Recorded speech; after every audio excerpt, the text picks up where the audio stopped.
Good afternoon, Belize. It's midday and you're tuned into the news at noon, where we bring you the latest updates from around the country. I'm Isana Cayetano and here's what's making headlines today. High Court awards over $300,000 to men wrongfully detained during the 2020 state of emergency. Fishermen sound the alarm over mangrove destruction. Court battle ends in sugar showdown. Now all eyes are on the verdict. And Teachers Union President shares key update on talks with government. These stories are coming up in just 1 minute. In the face of tragedy, you depend on accurate and timely information. In times of triumph, you seek to be inspired. You demand transparency and accountability. Your desire is to know and to understand, to be heard and seen. I take pride in telling stories that safeguard communities. Your dedication and success live on through these reports. Getting to the truth is my duty. My unwavering commitment is to tell the stories that matter the most to you. I am News 5.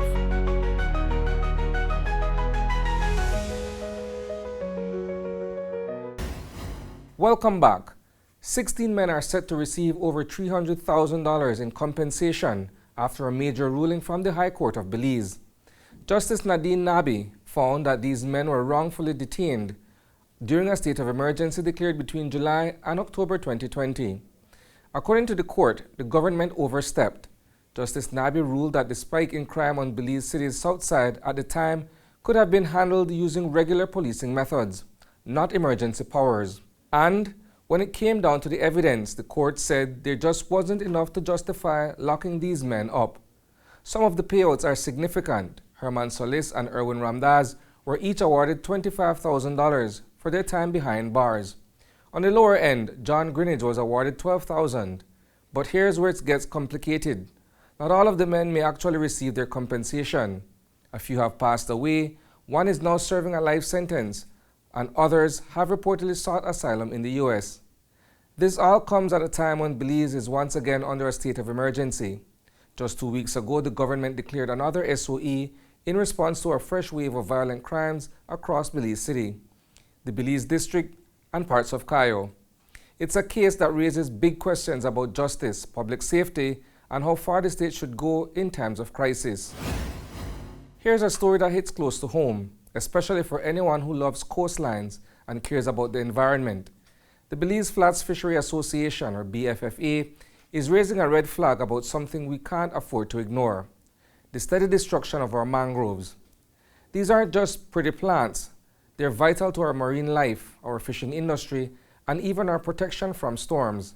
The BFFA, which represents local fishing guides and folks who depend on healthy flats ecosystems, is calling on the government to step up and follow through on its promises to protect these areas. They're not just talking, they're taking action. Earlier this month, the group put out a press release demanding immediate government intervention. And just this morning, they brought their message straight to the public with a press conference right here in Belize City. One of the topics, the Cayo Rosario project in San Pedro. It's a development plan that's been stirring up a lot of controversy, especially among conservationists and local communities, who fear it could do serious harm to the environment. The BFFA says it's time to put nature first, and they're not backing down. Stakeholders are worried that these developments are going to cause long-term effects on the environment, the ecosystems that they depend on. And who are some of the stakeholders and representation we have here today? Here we have Bontra and Tarpuntrus, which I'm representing BTT. And we also have the San Pedro Tour Guide Association. We have the San Pedro Alliance for Conservation and Development as well. We have Oceana, and we have the Placencia and Hopkins representatives as well. So why did you feel the need to host a press conference? What do you think will come as a result of this meeting here today? We're hoping all together in that we're sounding the alarm and that some of the decisions being made are lacking the input and involvement of stakeholders. Things wrapped up at the High Court on Friday in a high-stakes legal battle between ASR-BSI and the Belize Sugarcane Farmers Association. At the heart of the case, a major dispute over a 5-day factory blockade back in December 2021. BSI says the Cane Farmers Association crossed the line by blocking deliveries to the factory. claiming it disrupted their operations and those of Belcogen in a big way. So big, in fact, that they're now seeking millions in damages. Over 3 days, Justice Guanteleke heard arguments from all sides: BSI's legal team, the cane farmers' attorney, and even representatives from the government of Belize. Now the arguments are done, all eyes are on the court's decision, which could have serious implications for the sugar industry and the future of farmer-factory relations. This morning, Agriculture Minister Jose Mai shared his thoughts on the matter.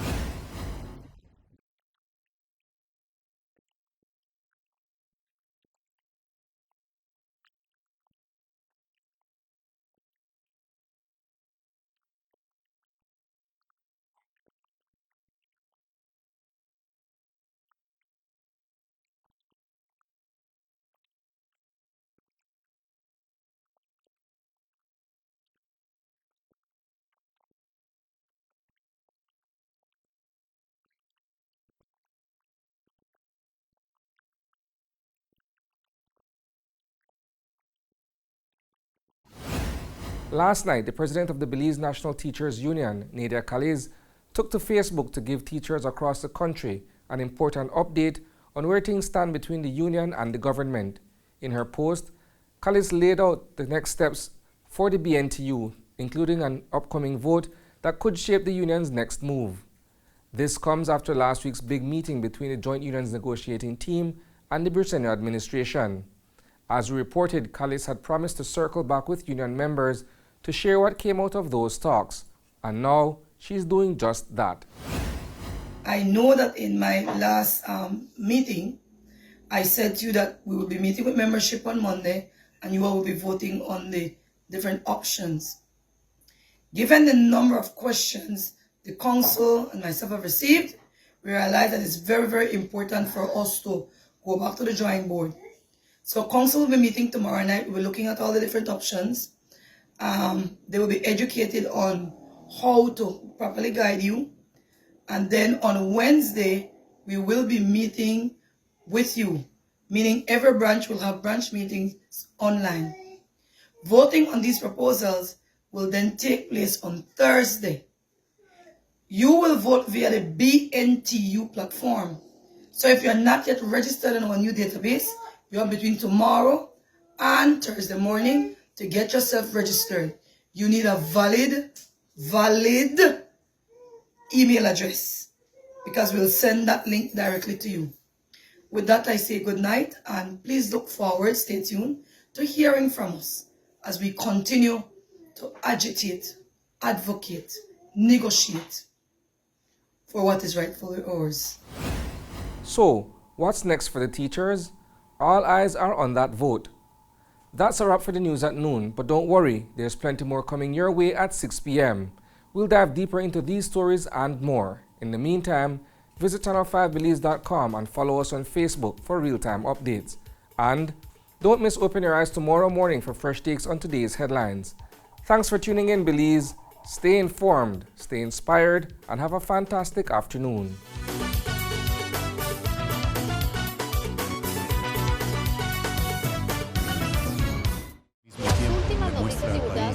Veracidad, imparcialidad. Hemos estado haciendo el trabajo como organización. Y tus noticias en español. Están en aguas beliceñas, entonces esta bandera se queda aquí. Sintoniza Canal 5 cada viernes a las 7 de la noche. Tenemos que resolver los grandes problemas de este país.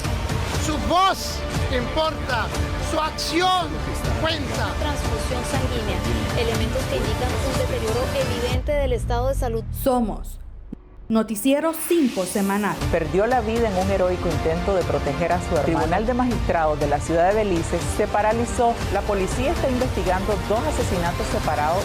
Tu fuente de información.